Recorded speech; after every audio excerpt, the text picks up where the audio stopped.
one thing that's going on here tonight is, well, we stand on 4 pillars of our organization: community, education, investment, and legacy. So tonight we're celebrating community and education, and we're investing our time and to solidify our legacy, basically. So we are honoring people within our community, mainly teachers tonight. So, and they're all women. The first time we've done that. So all educators are who we're honoring this evening.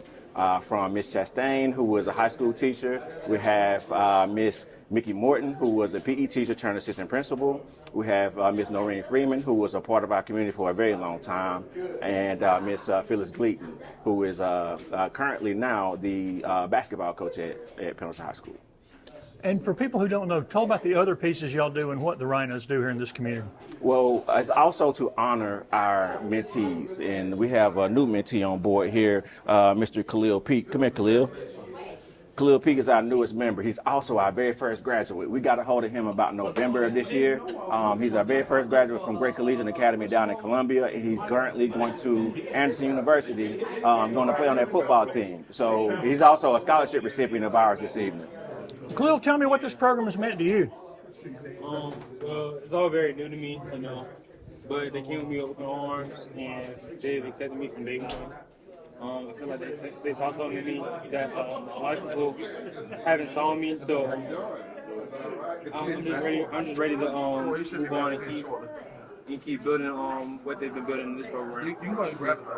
And do you plan on passing this along when you get out of school and all to work with kids? Oh yeah, definitely. So what program are you attending through college? Well, I'm going to be in the Call Me Mr. program at Anderson University. So the Call Me Mr. program is similar. It's an educational program for young men, and they also give back. They are a big part of what we do too. So we partner up with the Call Me Mr. program at Clemson University that is now at Anderson, and he's going to be a part of that program, which will help continue that legacy. And as you guys give back to the community, how can the community give back to the Pendleton Rhinos? Donate your time, donate some money, donate your efforts, because that's pretty much what we do. Because the most valuable thing that we spend with this organization is our time. So that's key. That is key. And Jazz, I know I've asked you this before, but tell people why you got involved in this. Because I owe people. I grew up in this community, and there were people who poured into me. So it's only right that I do the same to pour back into our community and young people coming up in it. See, this gentleman he's not from Pendleton. He actually he's from Columbia, but he's still a part of what our mission is. And our mission is to kind of help bring up young people. So it fits within our mold. So it's not just here within this community, but it has tentacles spread out amongst the state. Anything else you wanted to say, Adam? Support our organization, PendletonRhinos.com. You're here tonight. We're representing the 1966 Pendleton High School State Championship team. It was 13-0, and to the best of my knowledge, is still the only state championship in the school's history. But we're here representing them.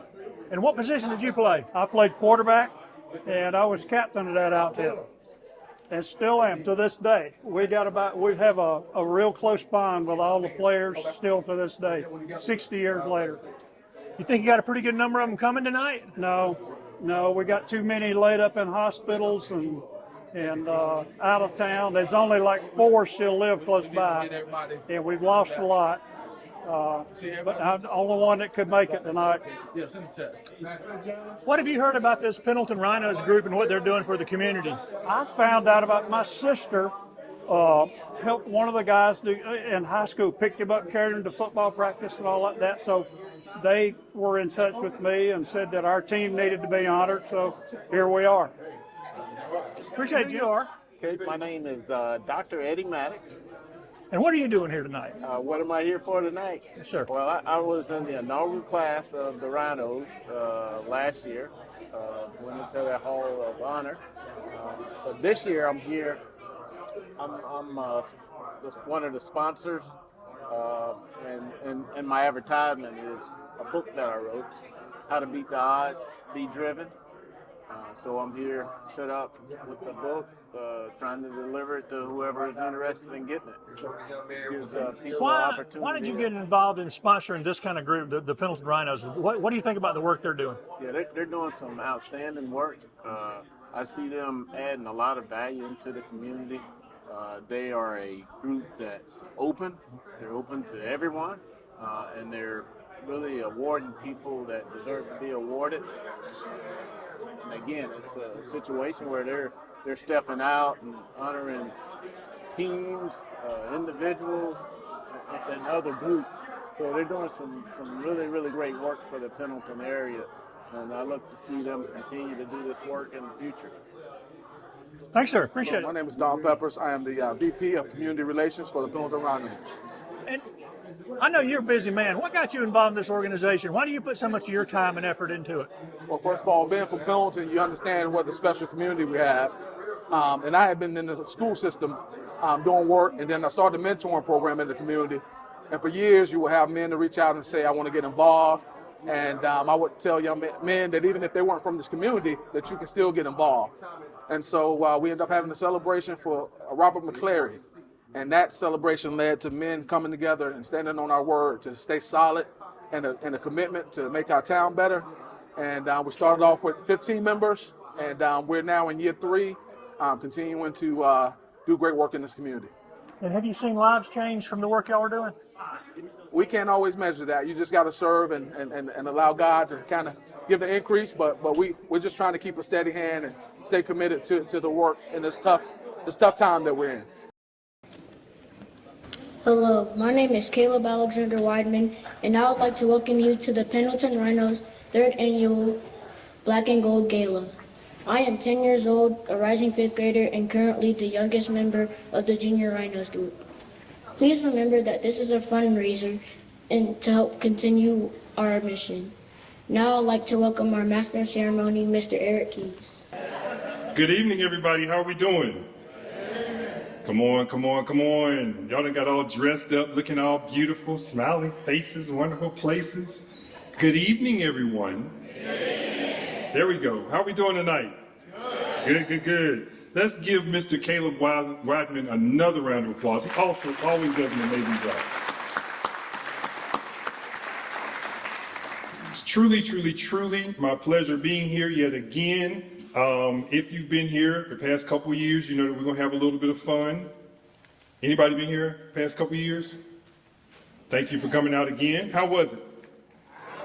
There we go. We're expecting another night like that, right? Thank you for, we truly, truly, wholeheartedly appreciate you coming out, spending your time, energy, effort, and money to come support this group. Please, you all, please, please, please give the Pendleton Rhinos a round of applause because they are doing some awesome things.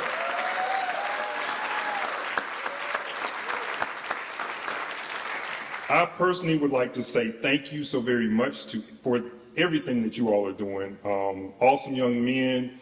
We all grew up together. You know, some of us are better than others, class of 92. I mean, you know, it is what it is. Y'all see it. Again, we appreciate you coming out. Thank you so much. Now, Mr. Tabari Taylor will come up with a year in review. Good evening, good evening. On the first, thank you all for coming out. I know y'all, plenty of places y'all could have been tonight on Saturday, so we thank you all for being here. And I would be remiss if I didn't say this. The guy who was supposed to do this, Mr. Tony Webb, who's on our education department, he's unable to be here, so I'm honored to be able to do this in his absence. So our Junior Rhinos and the Pendleton Rhinos year review. The Pendleton Rhinos is a community service group which was established in 2020 and is focused on uplifting and empowering our community through action. The 4 pillars of the Pendleton Rhinos are community, education, investment, and legacy. The Pendleton Rhinos have been an asset to the Pendleton and surrounding communities by being a steady and solid presence. Some of the community effort highlights are the following. Of course, this is our 3rd annual Black and Gold Gala. This gala is to honor people who have enhanced the quality of the life in Pendleton and the communities and in the schools. So we say thank you.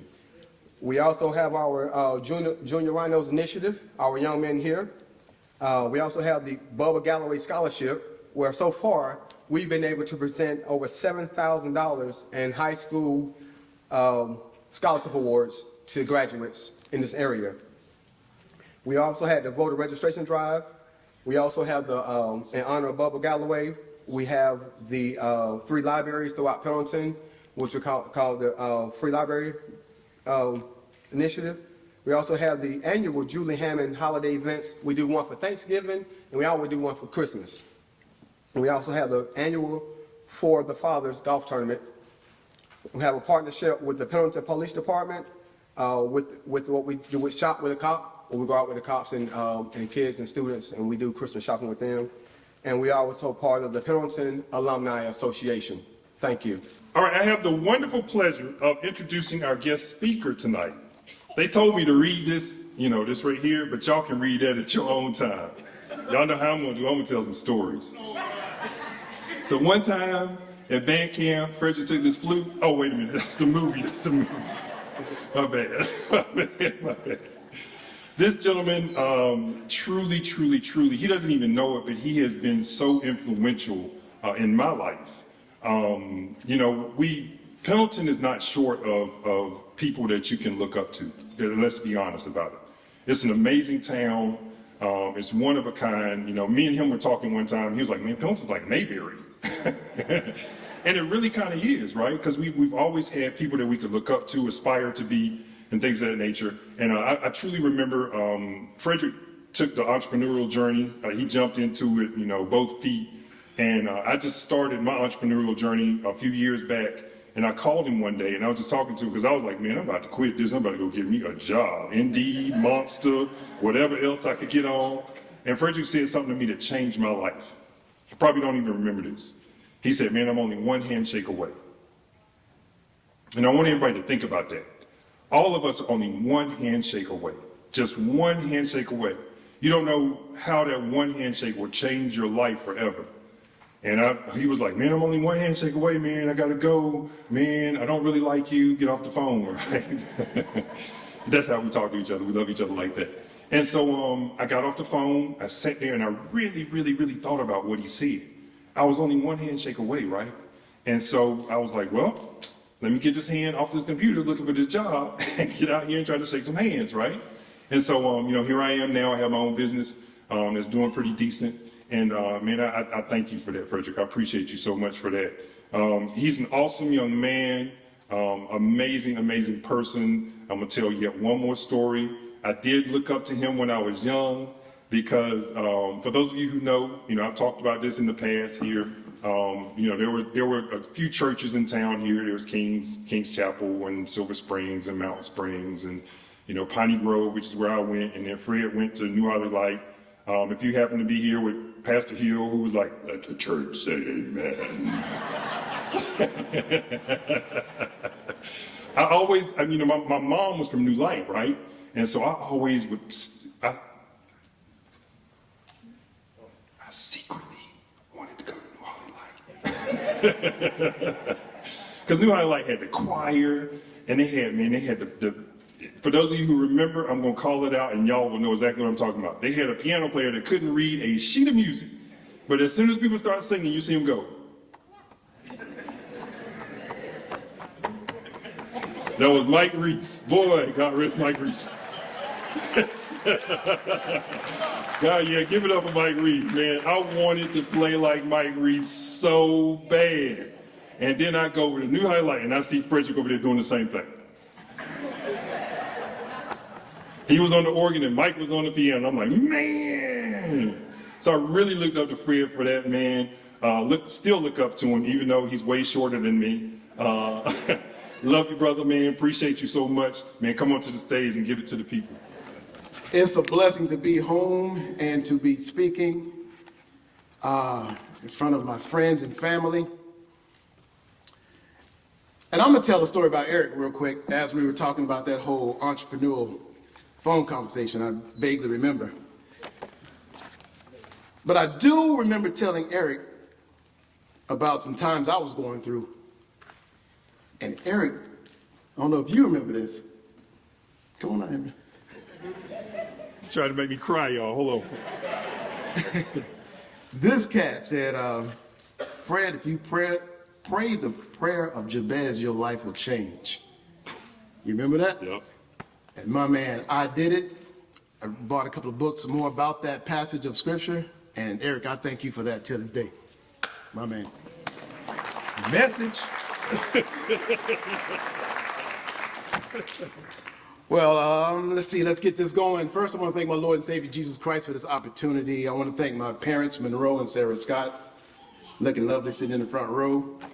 I want to say thank you to my beautiful wife, Marty. She came from Miami. Put your hand up, Marty. Let everybody see how pretty she is. That's my wife, boy. Easy, young rhinos. And I really want to thank my sister for being here. That's an absolute blessing to see her sitting right there in the front row. Amen. Amen. I'm going to say amen.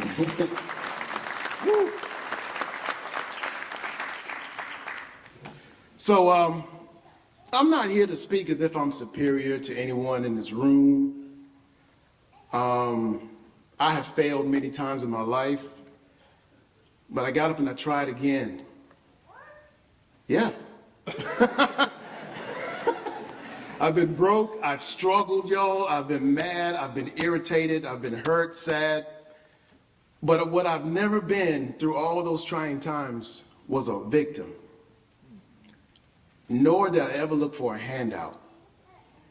My goal didn't change, just how I went about achieving it changed. I'm sorry, but I'm only going to speak to one race of people in this room tonight. Just one race. The human race.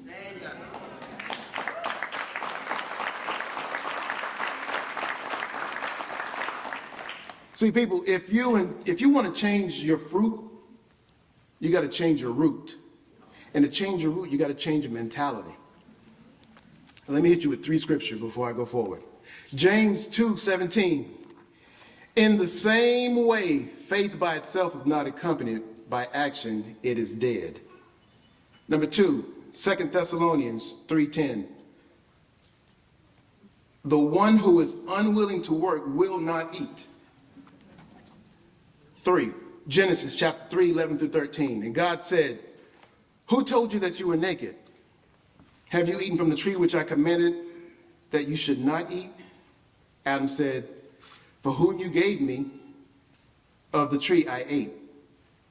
And the Lord God said to the woman, what is this you have done? And she said, the serpent deceived me and I ate. I want to talk to you guys tonight about working hard, having faith, and victimhood. There are no victims in this room tonight. None. None within the sound of my weak voice. Only circumstances and different situations. There must be something very attractive about developing a victim mentality. You see it on the news, you see it on TV, everywhere you go. Victimhood likes to play the blame game. And the earliest illustration of this was in Genesis, which I just read.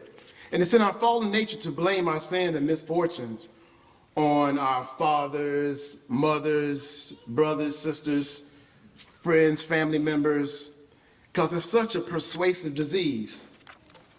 But let me find which types of victimhood that there are. First, we just have a victim, and that's anyone who has experienced a loss, an injury, or misfortune as a result of an event. A victim mentality desires for empathy and allowances in the light of a person's perceived innocence in causing the loss, injury, or misfortune. And then we have the victim complex, and it's the pattern that defines a person's complete outlook on life. So again, why are we so quick to nurture the victim mentality? And why is that so attractive? All people are victims in one way or another. But that fact does not give us any permission to nurse a victim mentality or to install a victim complex. We all have responsibilities, and a wise person once said, even a victim has a responsibility. One of the conveniences of cherishing a victim mentality is that it feels like, or it gives you a pass for your responsibilities. Like the victim should not have responsibility for anything, and anything he thinks is the object of unjust or immoral or undeserved aggression. The victim likes the attention it brings and gains satisfaction by telling his sad story.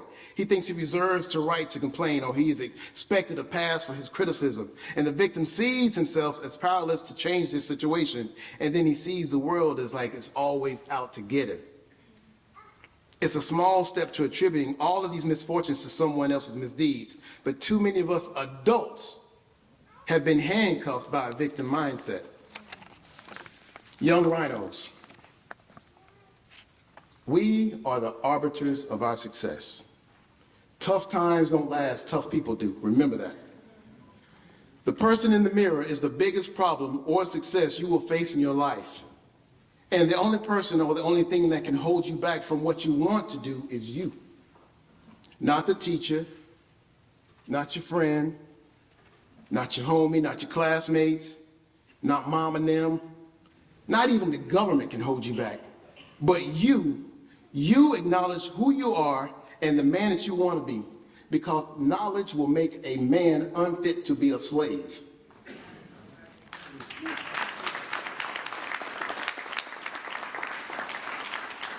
Young rhinos, if you don't know how to do something, ask. If you want to be better at something and have a dream, ask someone that's already doing what you want to do. If you can't find anyone that has the information you want, guess what? You have an opportunity that I didn't have, Mike didn't have, Tavares didn't have, Daryl, none of us had. You got a thing called Google and YouTube.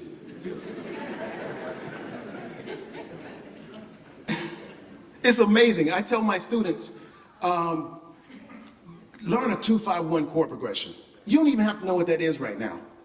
But if you go on YouTube, you can figure out how to do a 2-5-1 chord progression, just like that. Somebody made a post about it, a vid, TikTok, something. But I'm telling you, everything you want to do, young man, is out there. At some point in time, you got to take responsibility for all your actions, the good, the bad, and the ugly. I was about 12, and I was cutting grass, and my dad came home with his golf clubs right at sundown. And I had wind in my jaws and everything, and he knew it.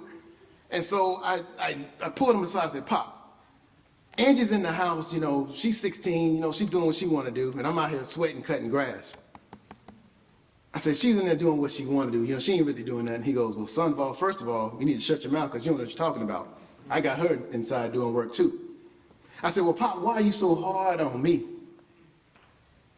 That cat looked me square in my eyes and he said, "Son, one day you are going to be somebody's husband or father, and you're going to have to provide. 9 times out of 10, she will have somebody provide for her. And prayerfully, that man is being trained to be the man he's supposed to be right now." That is when my mentality changed. Not my mentality, but my mentality changed. If you want to be mediocre, he said, just go do what you want to do, and you know, we'll see what we can do. But that's not how he wanted me to be raised as a man. It takes courage to win. It takes courage to be successful. It takes courage to be something that someone else isn't. And then even if you start winning, young men, somebody's going to talk about you. But don't worry about that. Nobody is talking about the person sitting on the couch playing video games. Haters are the help, and you don't want to argue with the help. All of your friends are not your friends. Get that in your mind right now. They are your associates. I had a friend one time working at a job that I absolutely hated, but I had to do what I had to do to get to where I wanted to be. And I remember telling him, "Hey man, I'm playing a gig tonight with a blues band." And I didn't really want to do it, but it was money that I really needed at the time. So he came out and he saw it. But he saw the potential in me as a musician. He was like, "Yeah man, I think, you know, you need to stick with playing blues and everything, you know, cause, you know, you 27 now, and, you know, life ain't slowing down and you getting older." And I was like, "Man, what? You're supposed to be my friend, and that's kind of encouragement you're gonna give me?" I was like, "Okay." But we had a dude named Doc that used to clean up in the mall, and Doc heard the whole conversation. Doc said to me, "Hey, young blood, bees don't waste their time explaining to flies why honey is better than poop." I was like, okay. And he was right. He was right. So So fellas, when you set your standards high, keep them high. When people say you think you all that, or I think I'm all that, yes, you are all that. And you don't need anyone else to tell you who you are not, and they're gonna try to pull you down to where they are comfortable, but it's not about their comfort. Usain Bolt said he trained 4 years to run for 9 seconds, and we get upset because we can't see results in what we're chasing after 2 months or 2 years. And by the way, it's not that people don't always like you. It's your anointing that bothers them. People can find that annoying. It makes them uncomfortable. And the reason they can't relax when you come in a room sometimes is because the light in you is tormenting the darkness within them. Think about that when you're trying to be nice to someone, they act funny with you. Another thing, don't broadcast all of your hustles on social media. Keep your private life private. Once you're on a mission and you complete it, then announce it. The real people that will support you will, and it is as simple as that. Be prepared not to hear from your friends or sometimes your own family, but that's okay. Remember, Noah tried to put everybody in that ark that he could. A huge mistake in our thinking is that when we're young, we're supposed to party and get the best drip and the best fit. Y'all know what I'm saying, right? But no, when you're young is when you're supposed to grind it out the most. You got the most energy and the least responsibility and the most focused at that time. Wake up and be better than you were the day before. When you're old is when you want to sit back and enjoy the fruits of your labor. And you want to know why most people fail, actually? It's because they overestimate, and I'm guilty of this, you overestimate themselves way too much in the short term, and we underestimate ourselves too much in the long term. 99% of the people that you're going to compete against, they're going to fail because they're not going to try twice. They're going to just give up. I went 2 years without landing my first commercial as a SAG actor. I thought it was going to fall in my lap, you know? I mean, I was eager. I was trying. I had faith. But see, I had to learn it wasn't like that. What I did learn was how to audition. I no longer walked away from an audition feeling upset because I didn't get the part. I just wasn't what they were looking for. And it's just like my keyboard when I'm producing songs and music. That keyboard has 2,000 sounds in it, but I only need 3 or 4 to complete the project. There's no losing, fellas. There's only learning. No failure, only opportunities. No problems, only solutions. Gloria and Emilio and my first record contract, I went to them 3 weeks with music every day for them to tell me no. But on that 4th week, I went. I returned home with a record contract, and then a year after that, I won my first Grammy. I learned most of what I got in life, not from school or college. Institutions aren't for everyone, y'all, and please hear me out. School now has confused remembering information and not your intelligence. In school, they teach you a lesson and give you a test. The real world will give you a test and then teach you a lesson. Unless you are going to go to school and higher education for a degree that no one can really fathom, architecture, engineering, electrical, this, that, get a degree and not a receipt. Make sure you get a degree and not a receipt. Because I remember in high school, in junior high, the kids that took shop and auto mechanics classes, a lot of us looked down on them and frowned on them like they were less because they wasn't in the AP classes or accelerated classes. But guess what? A lot of those men went on to be successful plumbers, electricians, carpenters, mechanics, making 50 to 60 grand right out of high school. But some of us that went to college now, we owe 50 to 100 grand after college. Don't worry about what the world say. You worry about what you're supposed to do and your dignity and your pride and your own responsibilities. Because God can put you in places that most men don't think you belong. Have faith in your dreams and your goals. Work hard, pray hard, ask God for guidance, seek Him first in the kingdom, and He will give you your heart's desire. When, it is up to Him, but how you get there is up to you. Did you prepare? Did you strive? Did you do your studying? Did you learn and not just memorize from your subjects and the information?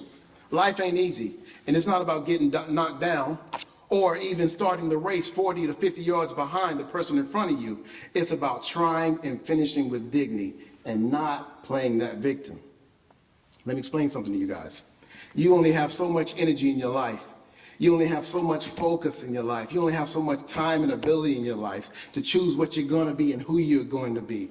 When you choose to be the victim, like it's some kind of victim Olympics out here who can have the saddest story, that means you have no room to move forward, fellas. No room for dreams, aspirations, and goals. You filled your mind already in the mindset and all bad things that happen to you, and now you have zero chance of moving forward. Now explain to me how that makes any sense. It makes zero sense. I feel like this culture moves backwards and the victim mentality is celebrated sometimes. That nonsense will keep you eventually from getting what you want in life. You can look forward and backwards, but I guarantee you can't do both at the same time. We get caught up in the oh well this or the oh well that or this flaw or that flaw. So guess what? We all have flaws, but we have to deal with those flaws, and every hard time makes a harder time to deal with it if you're not mentally prepared. There ain't a successful story in this world that a person on this planet didn't have an obstacle. So what's it going to be? Are you going to sit down and cry? I got a list a mile long of things that happened to me, but I'm not crying. I learned from what happened, and you move on. Don't be enamored with likes and shares and instant gratifications on your social media platforms, telling your sad stories. That's taken away from productive time that you could have by creating and working. You're too busy and too focused, worried about crap you can't change. How does that serve you? It doesn't. How does that help you and your future family, young men? We've been conditioned to believe our setbacks and our hardships won't allow a comeback. But actually, all of those things give us what we need to become successful. If you had to choose between a silver spoon in your mouth and the hardship, I say take the hardship and the struggle. It prepares you to have the right perspective to what life is actually like. Don't cost yourself your potential, please.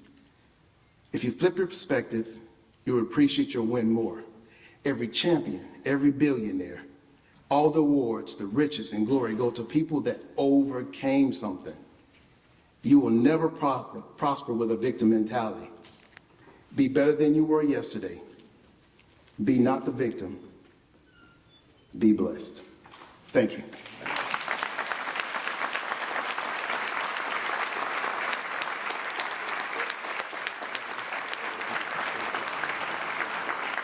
Ain't nothing like getting a standing ovation from your daddy. Yeah! This is my daddy, y'all. I miss my daddy. Thankfully, I had a bunch of fathers, and Monroe Scott is one of them. Thank you so much, sir, for all that you did for all of us. Appreciate it. Let's give Mr. Scott one more round of applause.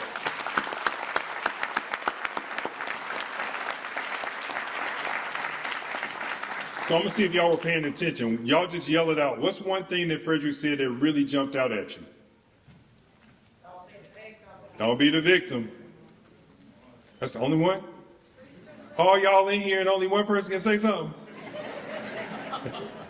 Rhinos, what's one thing that y'all got?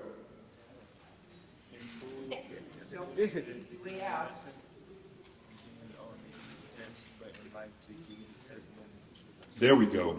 Did y'all hear what he said? Y'all should have been paying attention. He said in life, in school, they give you the test and then you get the lesson. Am I saying it right? Yeah. I just want to see if y'all paying attention. And then life gives it to you the opposite way, right?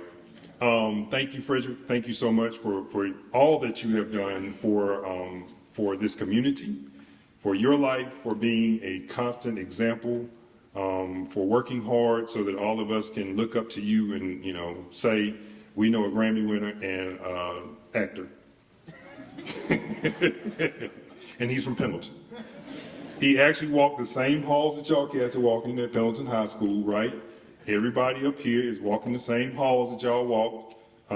Listen, fellas, it can be done. Everything he said is so true. It can be done. It can be done. It's here. It's here for you. And the beautiful thing is you all have cats who have already done it. Amen.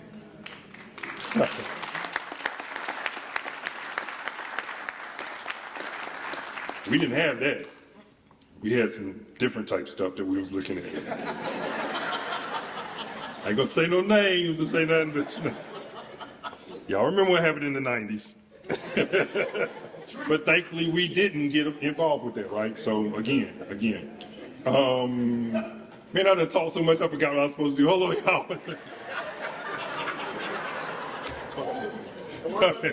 My bad. Y'all just work with me. I'm from Pendleton. Junior Rhinos year in review, Mr. Tavari Taylor. Hey, two things I took from Mr. Scott's speech. One is, tough times don't last, tough people do. And he also mentioned another thing, basically, get up one more time than you've been pushed down. So thank you. Thank you.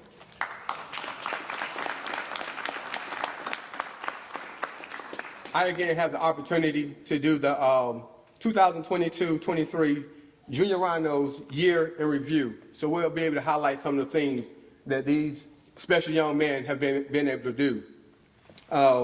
This past year, the kids had the opportunity to attend the Dabo Swinney's Kids, Kicks, and Cliques event, where they had the opportunity to tour the campus. They were able to interact with the football players inside the Clemson State of the Art practice facility. A few of our young men were able to present Pendleton High School at the annual Men of Color Summit. We've also hosted our annual Friday Night Lights tailgate before one of the high school's varsity football games, in which we were there to support some of our young men who do participate on the varsity football team. Some other highlights that I'd like to speak of are that, we look forward as we close out the year to taking our guys on college tours in North Carolina, enrolling our guys in career highlights, which will also provide them with electronic portfolios, resumes, and guides toward gaining experience in the career field of their choosing. And one other thing I would like to speak on is that we also have an extension of our program that is run down in Columbia by one of our members, Tony Webb. And down there in the extension program, the 3rd, 4th, and 5th grade boys of Hopkins Elementary School down in Hopkins, South Carolina, they have continued to make progress with their math and reading scores. And they do this just during a short time during their lunch period, all right? So they got to eat lunch and then be able to participate in this. And if I'm correct, those percentages in reading and math have grown over 30 to 40%. So if we can give them a hand for that, I think that would be awesome.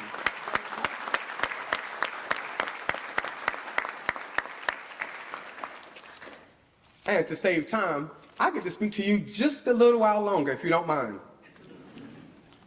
This part is very, very special to me because we're highlighting some of the achievements of our Junior Rhinos. All right, we take this serious. We're mentors to them. And this part of the program, not that we don't take other parts of the program serious, we really take this serious. And I would be remiss if I didn't say this. Some of the guys are not here tonight because they have a Meet the Bulldogs event, so they had to attend an athletic event over at the Pendleton High School. So without further ado, if you're here, I want you to stand up, and I'm just going to name a few stats. Caden Christensen, please. Sharp young fella here. Sharp young fella. Caden has a 4.97 GPA. Exactly.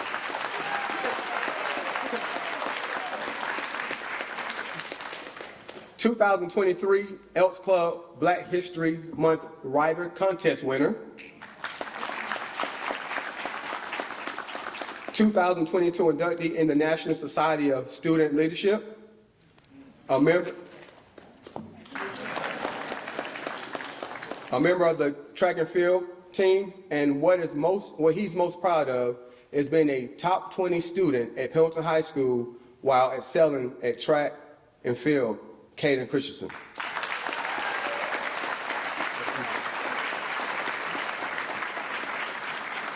As I go through, I will ask you this because I do have a lot to cover. If we would save our applause until the end for each gentleman, if that's okay, please. Keyshawn Kemp, which I do believe he is at the athletic event. Real quick, Keyshawn has a GPA of 4.0. He is a member of the soccer team, and what he is most proud of is making the honor choir every year for the past 6 years and making All-State for the first time. So in this absence, we give him a round of applause, please. I do see my young fellow back here, Sincere Stone. Stand, please. Sincere has a 4.3 GPA. He's an all-A on the road student, member of the track and field team, and what Sincere is most proud of is going to region for pole vault. Sincere Stone. In his absence, Jamari Johnson, he's over at the event also. Jamari has a 3.7 GPA. He's an AB on the road student. He has been inducted into the National Technical Honors Society. And what Jamari is most proud of is fighting through adversity when things got hard during his first year of high school. Jamari Johnson.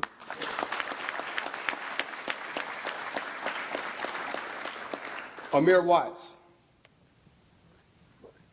Amari. Oh, I apologize. Amari, please forgive me. But hey, blame it on my mind, not my heart. Mr. Watts is honors in math and English this school year. He received the Defensive Award in football, and he played AAU basketball and placed in the Nationals in Florida this year. Mr. Watts. In his absence, Mr. Abadja Webb, once again, he's at the football event. Mr. Webb has a 3.1 GPA. He was the Offensive Player of the Year in football. He is also a member of the track and field club, in which he was a state champion in the high jump. And also, he was the Defensive Player of the Year in basketball. Mr. Abadja Webb. Mr. Philip Boykin. Mr. Phillip has an outstanding GPA of 3.96. He led her in varsity wrestling his freshman year, awesome. He's also a member of the Little John Community Center camp. And what he is most proud of, I love this, is how far his mom has gotten as a single mother of 2 kids. Let's give a round of applause.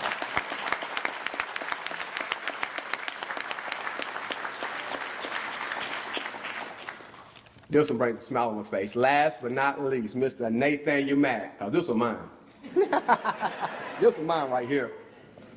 Nathaniel has a GPA of 3.8. Mr. Mack is the only student in AVID to get a college credit for AP Human Geography. You all, he is currently writing a book and drawing the animations of the book himself. He has since gained employment at the Gala, and he has been invited to visit Winthrop University this fall. Mr. Nathaniel Mack.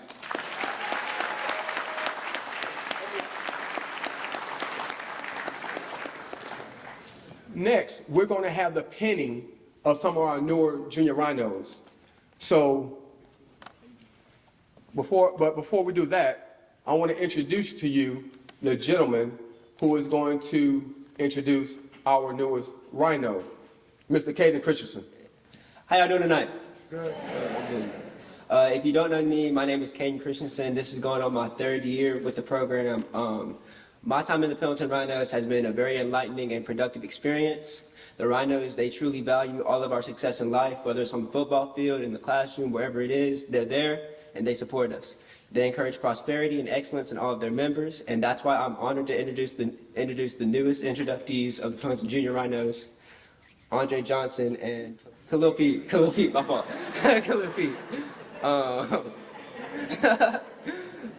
Some facts about Andre Johnson. He is a 4.0. He's a 4.0 He has a 4.0 GPA at Pendleton High School. He's a member of various clubs like the Beta Club, the Diversity Club, and the National Technical Honor Society. He's a 3-sport athlete of football, basketball, and the track. And he is most proud of his mom and the hard work that she puts in to make sure that he is where he needs to be.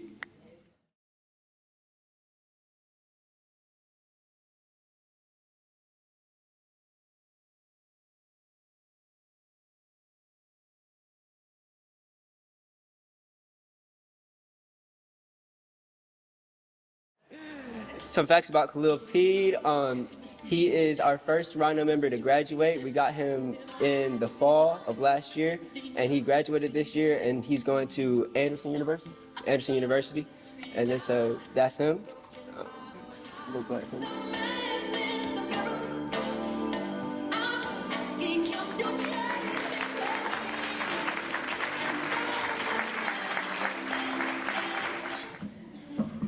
Y'all listen.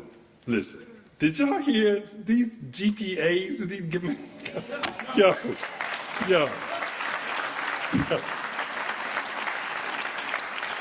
Now listen. When we see kids on the streets with their pants sagging, we quick, look at these kids. They out here, they ain't crazy. They ain't doing nothing. They all, You're on your cell phone texting. Y'all listen. These kids deserve to be celebrated, right? Let's stand up and give them a standing ovation. They are awesome young men. Y'all better get louder than that.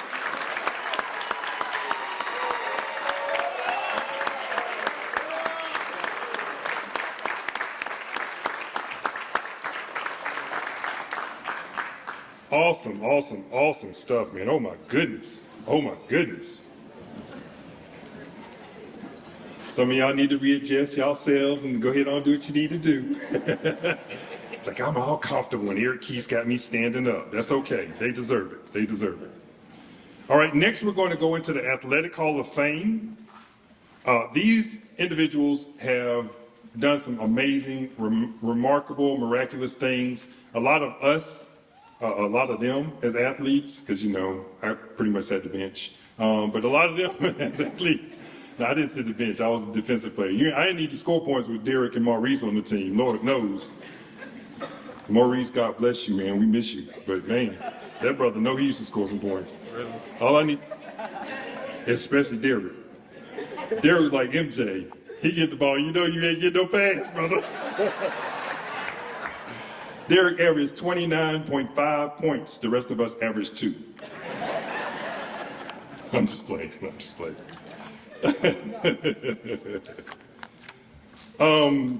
Athletic Hall of Honor. These individuals have done some remarkable things in their athletic prowess. And so we first would like to start off with Coach Booker T. Davis and basketball team, 1966 state championship. Obviously, the gym is honored after him. Amazing individual, touched a lot of lives, as you will hear here tonight. Just really poured into people. There are a lot of individuals who have come after Coach Davis that really kind of led their teams the same way. So we would like to give honor and praise to Coach Davis. Thank you so much.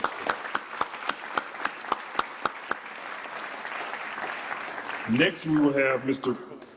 Oh, I'm sorry. Got him coming up. Please come forward. I should have said that right. I'm sorry, y'all. Good. Good evening. I am Kim Karakalitis, the daughter of the late Booker Davis. On behalf of my family, I want to say thank you to the Pendleton Rhinos for honoring my father. At the age of 2, I lost my dad and have since learned about him through the memories of others. Tonight is one of those moments. I remember the first time I saw his name on the gym and wondered why him. Tonight gives me that why.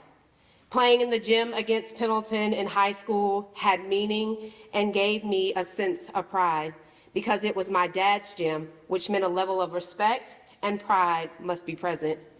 For my mom, brother, and I, tonight's celebration of his legacy goes beyond the stats, beyond the many Bookerisms or quotes, beyond the basketballs that filled our house with dates of championships, and beyond who he was on the field and court. It speaks to who he was as a man. I leave tonight with a few affirmations. My dad was persistent and consistent. He demanded a level of excellence and never lowered his bar. He was firm but fair and believed in tough love. He was a man of his word, someone who got results. Tonight, we honor him, the coach, the man. Thank you, Pendleton Rhinos, for acknowledging his impact, for honoring his memory, and for creating a memory for us. Thank you. Next, we'd like to honor Mr. Jim Davis. I'm sorry. Y'all know I went through this. That's Miss Kovar's fault. She's here. She didn't teach me how to read. All she was trying to teach me was Spanish. She didn't teach me anything about English. Mr. Jim Barnett, 1966 football state championship football team. If you would come forward, come over to the left side, please. Come up to the left side steps, please. Mr. Barnett graduated in 1967. Sports played were football, baseball, basketball, and track. His coaches were Ronald Grace. Favorite memory as a Bulldog athlete, the state football champs in 1966. Interesting stat, going from losing 33 games in a row to 13-0. Most influential person athletically, Ronald Grace, head football coach. What Pendleton athlete would you nominate? Roger Wilson, the running back of the All-State team in 1966. Post-high school, college, and current career job, Clemson University golf equipment and apparel sales. He's now retired. I'll give you again, Mr. Jim Barnett.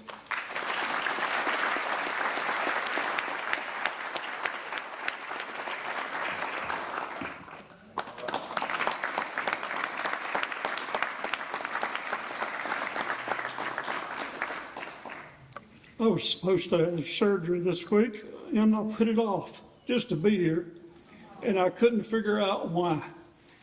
I thought it was because Don Peppers was beating me half to death to get me here.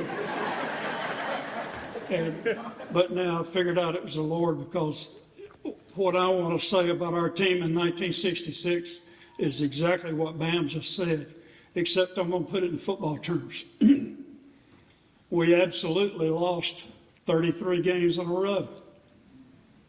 This third game of our 8th grade year, and Travis Durham, I want to mention you because you're sitting out here. We had to play in the 8th grade on the varsity because there wasn't anybody else. And when we played on the varsity, we got our ears pinned back. We got killed for 33 consecutive games. Well, that made that 13-0 season for our state championship that much more special. I remember a few years ago, Louisville came to town up at Clemson, and I think they were number 5 in the country, and they were beating the Tigers by 11 or 12 points with a couple of minutes left. And you guys need to hear this. Deshaun Watson took his offense on the sideline, and he said 3 words: just keep playing. Just keep playing. Well, they did. They scored twice. They won the ball game, and they won a national championship later that year. That's what we did. We got our ears kicked for 33 straight games. And finally, in the second game of our junior year, one of our linebackers picked off a pass and went in for a touchdown down at Abbeville. We won the game. Travis was on that team. We figured out what winning was all about, and we didn't do much losing thereafter. So if they had to tell you one thing, guys, to keep in your quiver, basically what Bam just told you: just because you lose doesn't make you a loser. It doesn't. Excuse me. Just because you lose doesn't mean that you lost. Just keep playing. Never quit. Mr. Barnett, we appreciate you substituting that word ears for the other word that you probably wanted to say.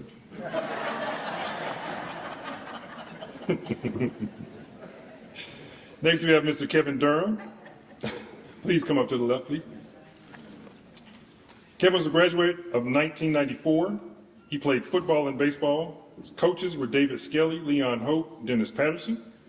His favorite memory as a Bulldog athlete: the lasting relationships and memories made on and off the field with his teammates. Interesting stat: baseball currently holds 20 out of 25 top 10 offensive defensive records at Pendleton. Football had 11 interceptions his junior year, which was tied for the state record that year. Good Lord. He was balling out. Oh, well, that explains it. I'm just kidding. Most influential person athletically: his father, Travis Durham, would always let him start conversations whether I had a bad or good game, never allowed me to disrespect the game. What Pendleton athlete would he nominate? Bobby Simpson, football and baseball. Post-high school, he graduated from the Citadel in 1998, earned a master's in educational leadership from Arkansas State in 2014. He's currently teaching PE at Riverside Middle, as well as co-athletic director and head football coach there. Also varsity head baseball coach at Pendleton High. I had no idea that we were talking, so surprise. No, I appreciate the Pendleton Rhinos. I told my wife, I said, it's just nice to be recognized for some things that you do, when you're coming through high school. And I love this community, and that's why I came back to this community and still coaching, and hopefully can, coach guys to break my records and all these things. That's why I'm doing what I do. So, again, thank you very much. Appreciate it. Next up, we have Mr. Brian Moss, B. Moss. Graduated in 1994. Sports played was football. Coach was Coach Patterson, freshman, sophomore year. Coach Hope his junior and senior year. Favorite memory was his pick six in the homecoming game in 1993. Interesting stat, he had 6 block kicks, punts his senior year. Most influential person athletically is Hiram Norwood, hardest hitting guy he played against, and Bo Jackson. What Pendleton athlete would you nominate Hiram Norwood? He's a managing partner with Clayton Homes Retail, Mr. Brian Moss. Well, it's been 30 years since I strapped the helmet on, and it feels I'm grateful and honored to be here today in front of such great men and young men, and just really overwhelmed. And every time I see and I come to this event and I look at what it took to put all this together, really is it took a lot of it took vision, right? It took vision first, and it took a lot of people coming together with the same vision and to help. So, and you guys are seeing the fruits of all your labor here. Helen Keller, which is a very, very famous person, said that she'd rather be, the only thing worse than being blind is to be having sight actually with no vision. And it took a lot of vision for you guys. And the one thing I would tell all you young men is, have vision, have goals, and have someone that you can be accountable to hold you to the goals that you set, and you can do it. So congratulations to each and every one of you, and thank you, Pendleton Rhinos, for honoring me today, and some of the other classmates. So appreciate you. For those of you who never saw Hiram Norwood play, high ball used to knock people's heads. Oh my goodness, that was bananas. Y'all shouldn't have gave me the microphone. I got to tell a story. All right. I got to look at Derek because Derek will beat me up backstage. So y'all see me do like this, tell a story. We were sitting in the stands at a football game, and man, we were sitting at the very top, and Hiram hit somebody so hard that their helmet went across the field, and it sounded like he was right beside us. I was like, Lord, please let that person live. I think they did take him off on a stretcher for real. They did. Next, we have Mr. Clinton Cobb. CC. Terrence Hassan, please stand in his honor. Mr. Cobb graduated in 1977. He played basketball and football. JV coaches were Booker Davis and Coach Abels. His favorite memory was playing his opponents in the doghouse. Y'all remember the doghouse? It was nothing, man, that was a special place, boy. Interesting stat, team scored 100 plus points. He grabbed 20 rebounds. Senior year, he averaged 23.5 points per game. Most influential person was Clarence Galloway, better known as Uncle Bird, who taught him the game of basketball. Coach Shabazz taught him the importance of education. Pendleton athlete he'd like to nominate is John Galloway, what's that word? Posthumously. Thank you, Ms. Chastain. You still got my back, don't you? Post-high school, Lander College, graduated in 1982. His current job is a truck driver for Pitney Bowes. Thank you. Good evening. I had the pleasure of playing with Clinton Cobb as a senior, my senior year playing for Booker Davis. Clinton was a 10th grader. Green as a gourd, but had a lot of talent. By our 6th basketball game, Clint had earned a starting position on our team. Now, the year before, we had gone 19-2 and lost in the upper state championships. But Clinton was a part of that as being on the JV team. But I may not have my statistics all the way right, but he went on the Lander, was a dominant player there. I think they won 2 back-to-back conference championships and went on to the regionals. But anyway, Clinton, he was a force to be reckoned with, and it's an honor to sit in here for him. And again, thank you, and I will make sure he gets this. Thank you. Next, we'd like to honor Miss Lauren Hancock Miles. Ms. Miles graduated in 2000. She played softball, did cross country, and swimming. She was 3-time state champion. That's awesome. She won 3 times and I can't even swim. Her coaches were softball, Ed Abels, Wayne Moore, cross country, Mike Davis, swimming, Ken Hancock, Greg Roberts. Favorite memory as a Bulldog athlete, I say the state meet. In swimming, her senior year was the first year swimming was recognized as a high school sport. 200 medley relay team consisted of 3 year-round swimmers and younger, very novice swimmer. She was the anchor. We knew we had a chance to win, but had to give her a big enough lead to hang on as our final day. She not only held on, she swam 3 seconds faster she'd ever had before and hopped out and won the pool sobbing because we won. Interesting stat, after high school, went to swim for Duke University, 2000 to 2004, competed at the 2008 U.S. Olympic Trials in Omaha, Nebraska. 2016, she coached an athlete at the 2016 Rio Olympics.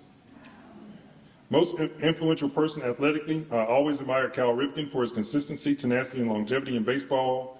At Duke, Shane Battier for his leadership and sportsmanship. All-time favorite athlete is Summer Sanders.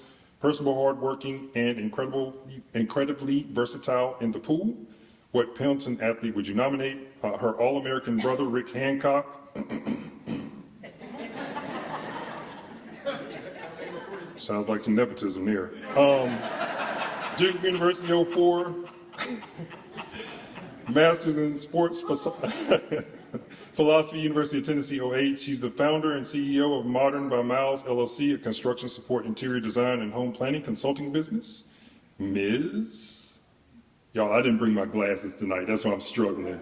Lauren Hancock Miles. My younger sister Lisa was honored last year. And when I was texting Mr. Peppers a couple weeks ago, he mentioned Lisa had said she was surprised she was chosen before me since I was more accomplished. To which I replied, that's very unlike her to admit.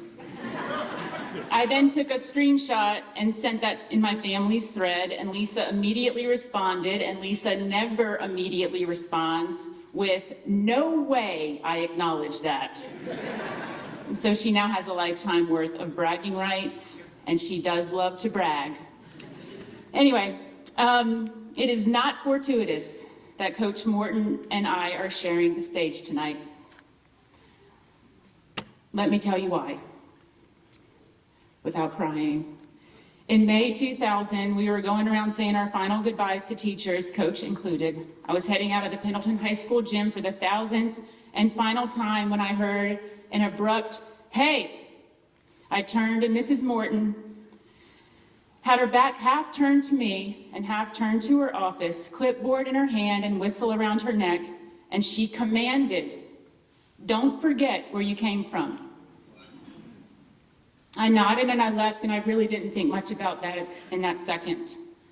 But for the next 5 years, I lived in Durham, then 3 in Knoxville, 7 in Southern California, 3 in Auburn, and the last 5 in Heflin, Alabama, a small town, thankfully very much like Pendleton, where we raise our family.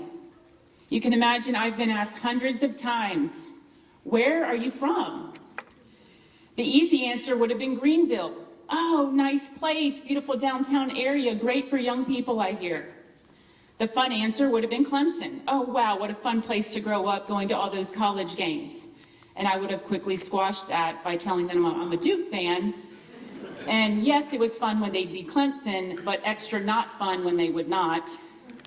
But the only answer that I ever gave was the right answer. Pendleton, South Carolina.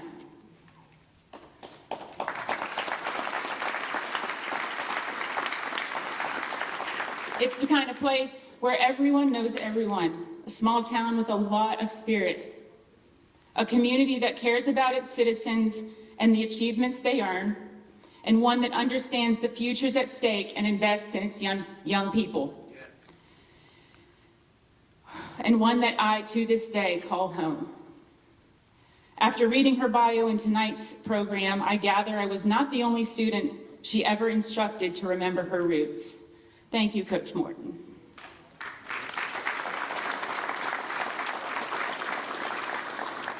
I had the opportunity to coach my daughter's t-ball team in the spring. She's 3 and it was her first time playing. I took her with me when I signed her up, and as I handed in her paperwork, the lady behind the desk asked me if I'd be interested in coaching. Without hesitation, without asking the practice schedule, the game schedule, the location of any of that, without asking if it would interfere with our very strict bedtime, and without running it by my husband to see if we could swing it with a 1-year-old to consider, I said yes, and let me tell you why. My dad taught me how to field a ground ball, and then how to turn a double play, and how to steal a base. He taught us how to win, but more importantly, he tried his hardest to teach us how to lose, by blaming the umps, of course. My mom was the pitcher of our coach pitch team, and she knew exactly the pitch to throw. In the bottom of the 6th, bases loaded, 2 outs, down by 3, low and inside. We won that game. It seems totally unfair to have your mom pitching to you in that circumstance, but such is the advantage when you have very involved and highly supportive people on your team, and for us, it was our parents. While they taught us nothing strategically or technically in the sport of swimming, they taught us dedication and consistency in life. Waking up 3 very unwilling and grumpy teenagers at 4 o'clock in the morning, 3 times a week to drive us 25 miles one way to swim practice before school takes an incredible amount of unwavering dedication, and to quote Mrs. Freeman, who is here tonight, a lot of capital N, capital O, 1,000 exclamation points if we ever asked to skip. And now that I think of it, the only practice that we ever got out of was the one on the morning of January 23rd, 1998, when my brother Christopher was born. So thank you for that, Christopher.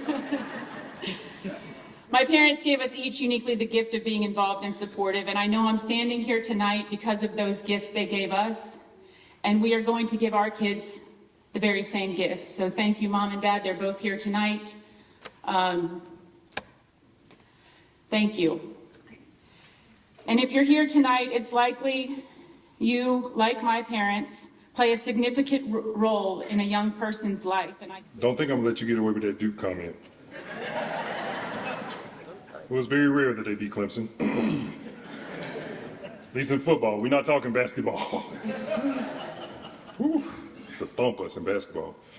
Next we'll have Ms. Phyllis Walker Gleaton. Ms. Gleaton graduated in 1981. Her sports were basketball and volleyball. Coaches, Ms. Mary Ann Devlin and Sally Way. Favorite memory as a Bulldog athlete, winning the state championship her sophomore year and actually scored a big 6 points. Interesting stat, as a senior, she scored 29 points in 3 consecutive games, never could hit that 30. Most influential person athletically, Sheila Cobb. What person would she nominate? Tammy Galloway. Pendleton High School junior varsity basketball coach, Miss Phyllis Gleaton.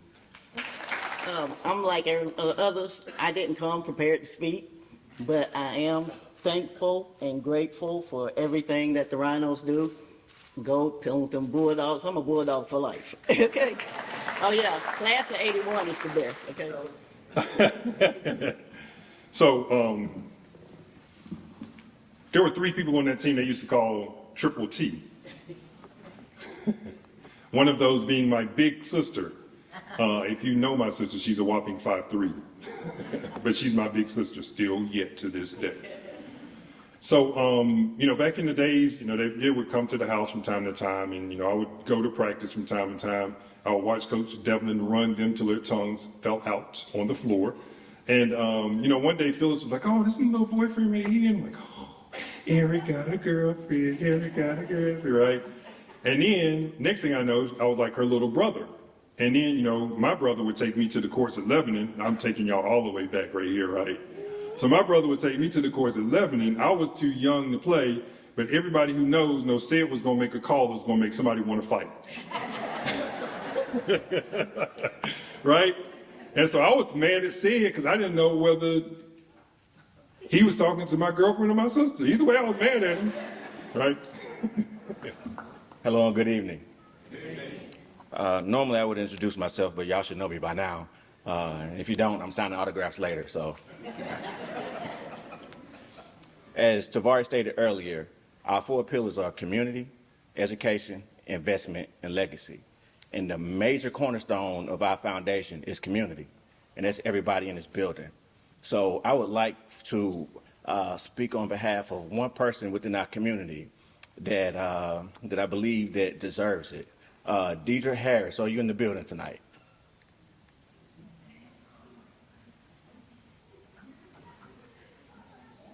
Are you here, Zy'Adria? Stand up for me, please. So if any of you have eaten in this town at any point in time, I'm pretty sure Zy'Adria's hands have touched that plate, okay? And if you don't believe me, 90% chance, very high, okay? Zy'Adria is currently in a fight of cancer. And we wanted to take this opportunity to show you love from everybody in our community to help you with that fight. You have a band of brothers that are behind you. Myself and my brothers wanted you to be here in attendance just so we can show you an outpour of love, to tell you that we are in this fight with you. And you have a band behind you to pray for you, to make sure that you are not alone, okay?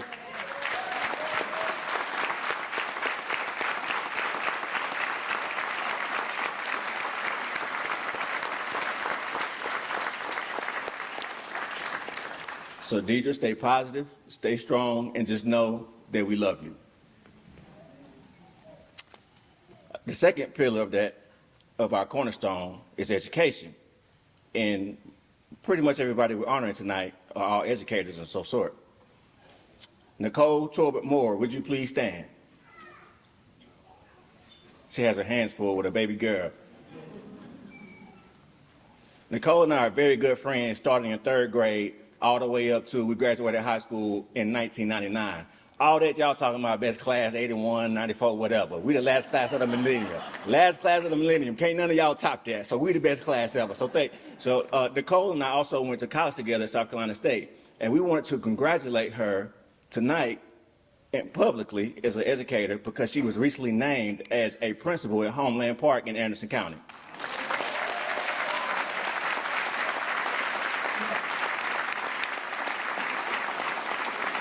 So congratulations, Nicole. I'm honored to call you my friend, and best of luck. And before I hand it over, I also get to do something really fun right now. We're actually getting ready to present a first ever award of the Irvin K. Cunningham Leadership Award to Miss Morton. And no disrespect, Mr. Morton, but Miss Morton was everybody's first crush when we were in middle school. The best part about it, though, by the time we got to high school, she was there, so she was our high school crush, too. So we got to crush on her twice. It was fun. Miss Morton, we love you, but come on. Tonight, we're proud to honor Ms. Morton as the first ever Irvin K. Cunningham Educational Leadership Award for her contributions to the lives she touched as a teacher administrator in her 29-year career in Anderson District 4. Thank you so much, Ms. Morton. We appreciate you. And again, no disrespect, Mr. Morton, but she was everybody's crush.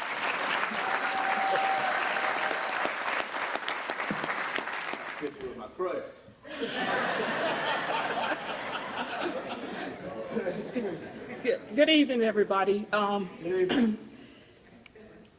the Rhinos organization, you guys are special to me.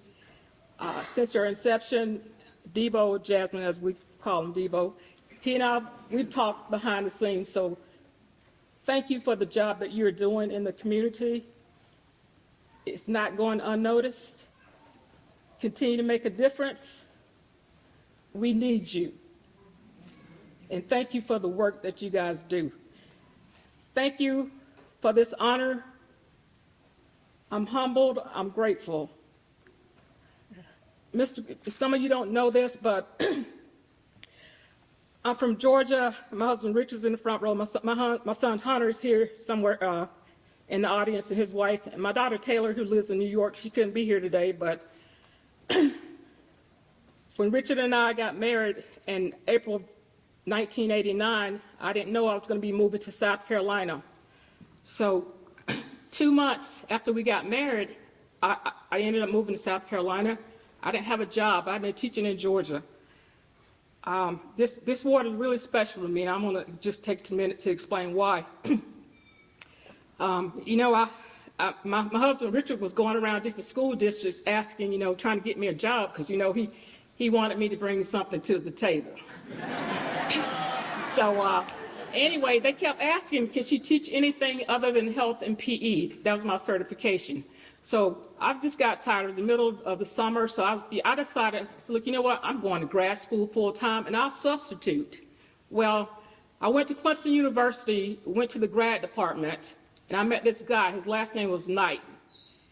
And I told him, what was going on. I said, look, I just want to enroll in grad school, take some classes. I'm just going to substitute, until I finish my master's in special education, which is something that's very near and dear to my heart.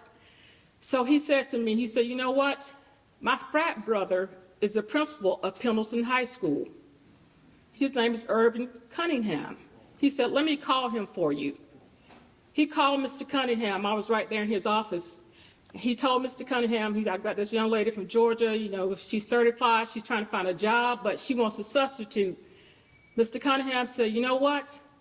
We've got a position open at Riverside Middle School. He said, tell her to go over there to the district office to see Vernon Jones. I went to the district office. I had shorts and a T-shirt on. I'm a coach. I got over there, and Mr. Jones took me to Riverside to meet the new principal. He told me, he said, somebody may want to transfer in a couple of weeks, but I'll let you know. I'll get back with you. Sure enough, he called me 2 weeks later. He offered me the position at Riverside Middle School. Sometimes we have a plan, but, God's plan is better. I didn't know. When I came to Pendleton, I thought I'd be here 1 year.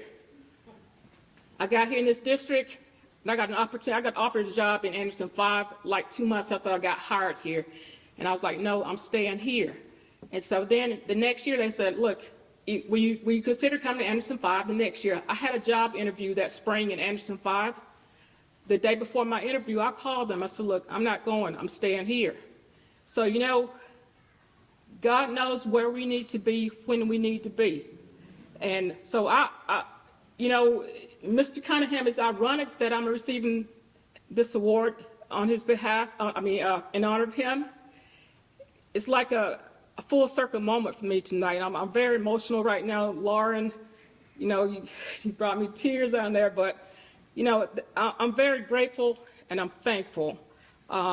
I didn't think I would spend the rest of my career in Anderson School District 4.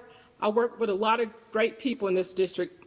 You guys, people in this district, I consider you family. I live in Seneca, but they will tell you, when it comes to Pendleton, I will not recommend just anybody to come to teach in Anderson School District 4. I've got to know that you're going to take care of my people when you come down here. So, my husband, my kids, they supported me because they know I'm very passionate about helping others. My grandmother raised me and my sisters, and I watched her always trying to help somebody. She would give them her last. And my grandmother never looked down on anybody. She passed away almost 13 years ago. But she instilled in me, you don't look down on anybody unless you're giving them a hand up. So I'm very grateful for this award. To all my former students, thank y'all so much. And you guys were in this, most of these guys over here, they were in the 6th grade when I first came to Anderson School District 4. I guess that tells you how old I am. But I loved it. I love Pendleton. I had opportunities to go other places, but my kids, they're graduates of Pendleton High School. I love it here. I still consider you guys family. Thank you so much for this honor. I'm truly honored, humbled, and grateful that you guys thought of me. Thank you. Next, we have our keepers of the community. Our first one is Miss Ann Margaret Chastain.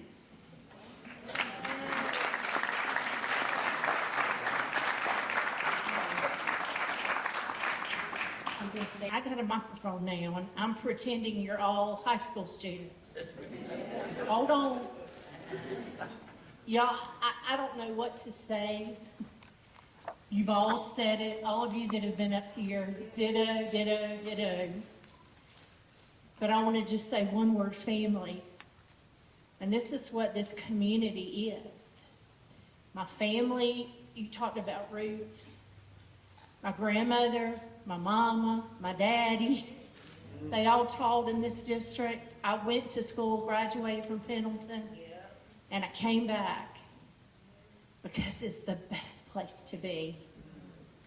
And I'm absolutely certain, 100%, that I could go to every one of these gentlemen right here and ask them a geography question, and they could tell you right off the bat where it's at. But I do hope, with all of my heart, that anytime you think about me, you know that I loved y'all. I loved y'all. I loved my babies, every one of them. Tiffany is here somewhere, isn't she? I have to share this. She'll laugh. The other day was Tiffany's birthday, and Tiffany had this, we had a great relationship. I don't know where you are, Tiffany. I'm looking all around. So, but I told her on the post, somebody had said happy birthday, and I said, happy birthday, Cotton Top loves you. Y'all don't know what that means, and y'all don't get it, but that's the kind of relationship Tiffany and I have, because in psychology, and I taught psychology too, a little bit, we were, I don't even know how it came up, but that was my nickname. When I was born, my parents called me Cotton Top because I just had fuzz. I ain't got much more than that right now, and I said ain't, it's okay, I'm retired. But the point I'm making, or trying to make, is that relationship with Tiffany and with every one of you and all of you is a heart connection. It's a heart. You weren't just a name in a grade book. You weren't just a number. I have watched you grow and mature and raise families and become amazing young men who are turning around and pouring back into this amazing community. I don't know about y'all, but I'm on board. I'm on board. We all need to be on board. These young gentlemen here, they deserve us to be on board. Get on board with us, and let's make a difference in this community, just like they're doing right now. Miss Chastain, at least you still got some fuzz. All I got is a cul-de-sac. Get it from my daddy. Next keeper of the community we have is Ms. Noreen Freeman.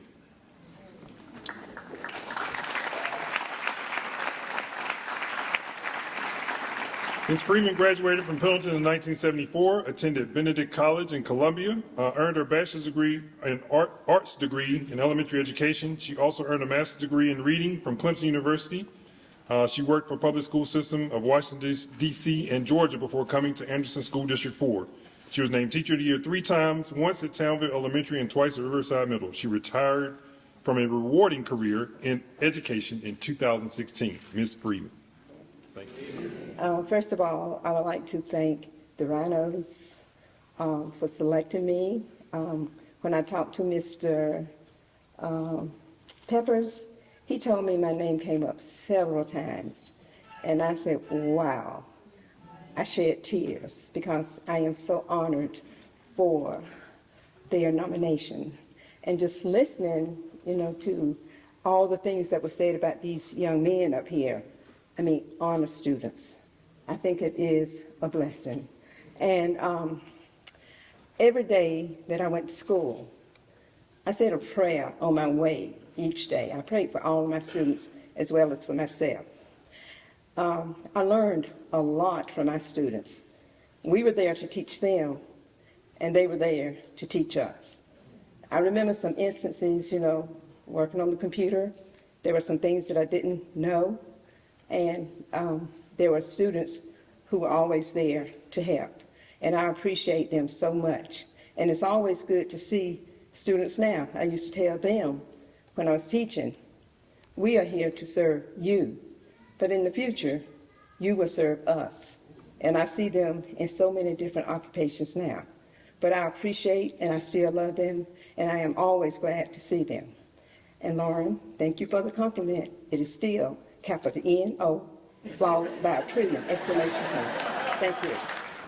Ms. Freeman eloquently walked across the stage. She slowed that walk down a little bit because back in the day, she used to speed man be a speed walker, right?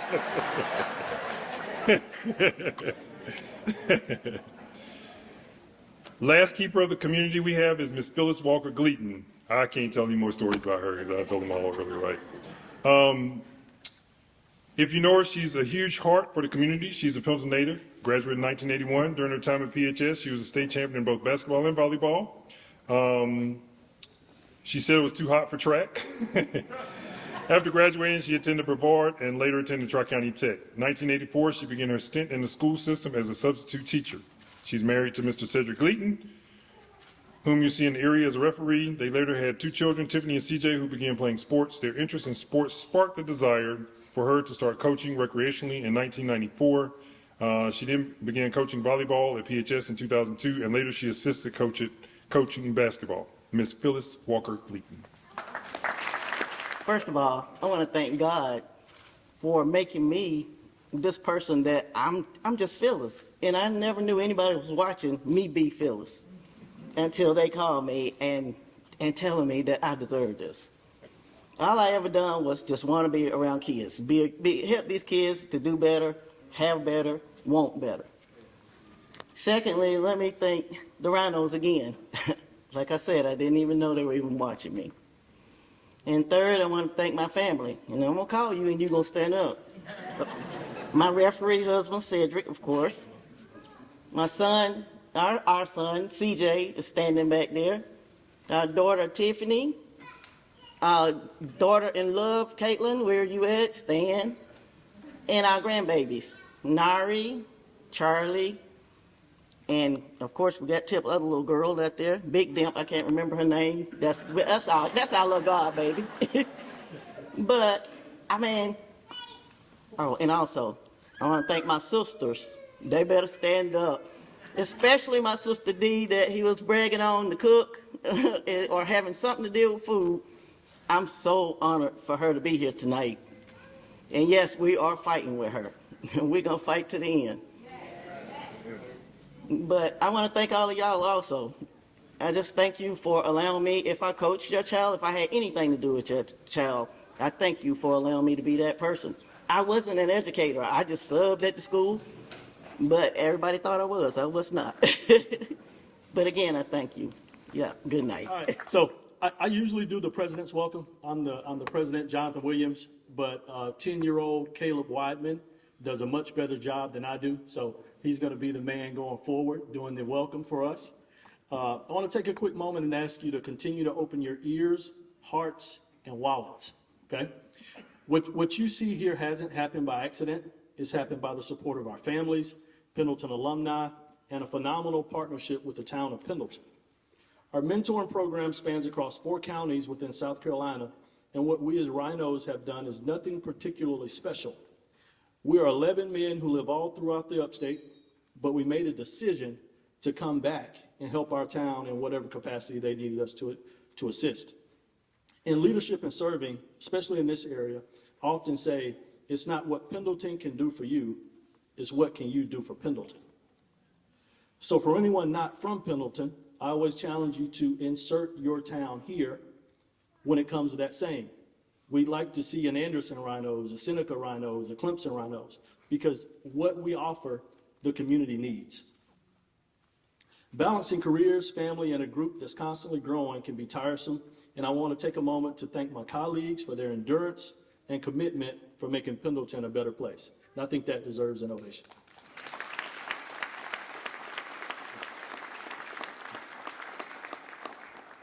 Part of that commitment is again through our youth.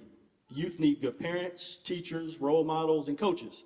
So it's with this commitment that the Pendleton Rhinos will make a 2023 $1,000 pledge to the Pendleton Recreation Association. All right, now we'll pivot to the 2023 scholarship recipients. Our scholarship is named the Samuel Bubba Galloway Scholarship. Bubba was one of the founding members of the Pendleton Rhinos. He passed in 2021, and we vowed to have his memory live on forever through our works, since he was the foundation of a lot of what we do. You know, his lovely wife is here, and she joins us this evening as well as every gala, so we're always pleased to have her in our presence. But scholarships are extremely important to us. Education is extremely important to us. Education is a vehicle which will open very, very many doors for our youth. So a lot of our commitment and what we do is geared towards education and scholarships. Our scholarship process is very, very tough. We have over 100 applicants each year apply for our scholarships. This year we had 3 scholarship recipients, one being Khalil Peak. It's a gentleman that, you know, has like a 10.0 GPA or something like that. So you've heard a lot about him. So Khalil Peak, if you would, through your donations, and I say through your donations, you know, we're allowed to give $1,000 to this young man so he can take it to him with to Anderson University next year. So, you know, thank you guys for that. Thank you for that. I'm playing football too. Okay. Our next scholarship recipient is Zy'Adria Johnson. I'm not sure if she's here or not. She's back there? Okay. Ms. Johnson has been involved in several extracurricular activities throughout high school. She was a member of the track and field team, student council, Beta Club, Athena's Closet, as well as a prom committee. She plans on attending Southern Wesleyan University, where she will major in pre-med. That's amazing because we need more doctors. And her parents want her to know to always walk with her head held high, like she has somewhere to go. So, she's our first female scholarship recipient. Awesome, awesome. Our final scholarship recipient is Jaden Tolbert. Mr. Tolbert is a graduate of Westside High, where he's a recipient of the College Ready Seal of Distinction lapel pin. Jaden was a member of Westside's baseball, basketball, and cross-country teams. He was awarded Best Newcomer in cross-country and Most Improved in basketball. He plans on attending Presbyterian College, where he will pursue a degree in mechanical engineering. So community, we are funding the careers of doctors and engineers, okay? So this is what you guys are doing.